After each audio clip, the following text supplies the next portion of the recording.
ना बे तामुलपुर जिल्ला बर' थुनलाइ आफादनि बोसोरारि जथुम्मा बे नावकाटायाव जादों सुख्लाय सेरफांनि सिङाव बेथ' मोनसे जाबाय थाग्रा बोसोरफ्रोमबो जायो आरो आं मिजिंथिदों जे बे जथुम्मायाव गोबां जोंनि समाजारि बाथ्राफोरखौ थुनलाइजों लोगोसे बायदिसिना सोलोंथाइ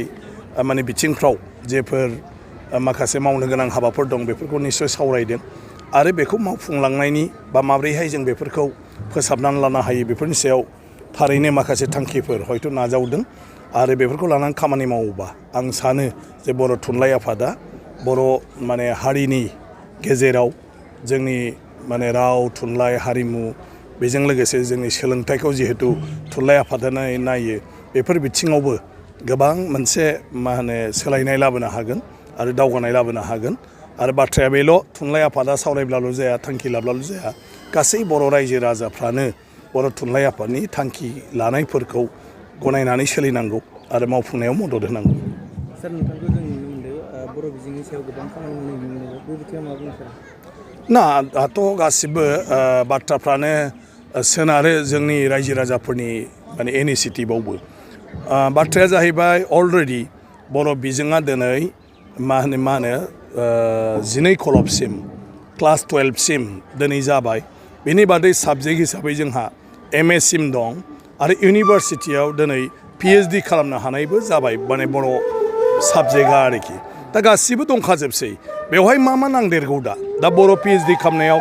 जोंनो थोजासे आरोबाव माने माबाफ्रा नांबावगौ नामा माने थाजासे जानो जायाखै लिटारेचारनि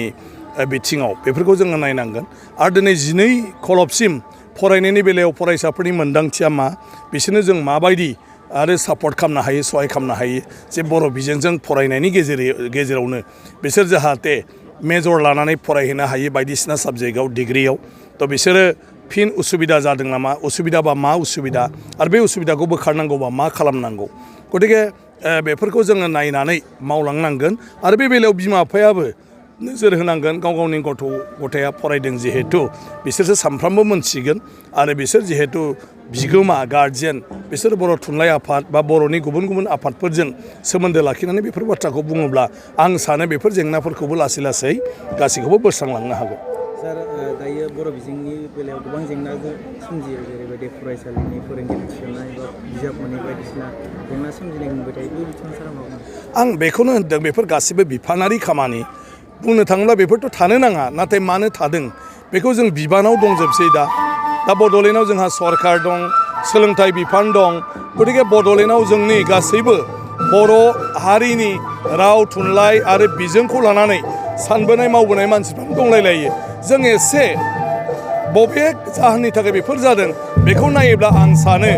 बेखौ सरकारि भाबै गासैखौबो जेंनाखौ सुस्रांनो हायो गोबां बर' लेखा गोरों जोंहा सेंग्रा सिख्ला ओंखारजोब्बाय दा बिसोरबायदि क्वालिफाइड थासेयाव जोंनि बर' बिजोङाव फोरोंगिरिनि आंखाला मानो फैदों प्रब्लेमा बबाव ना फोरोंगिरि थिसननाया लेट जानायनि थाखाय ना जोंहा क्वालिफाइड दानि नर्म्सजों माने मा होनो सेंग्रा सिख्ला गैयिनि थाखाय लेखा गोरों गैयिनि थाखाय ना मा जाहोना जों बेखौ नागिरोबा आं सानो बेखौ मावफुंनायनि गोहोआ जोंनि आखायावनो दं गासिबो।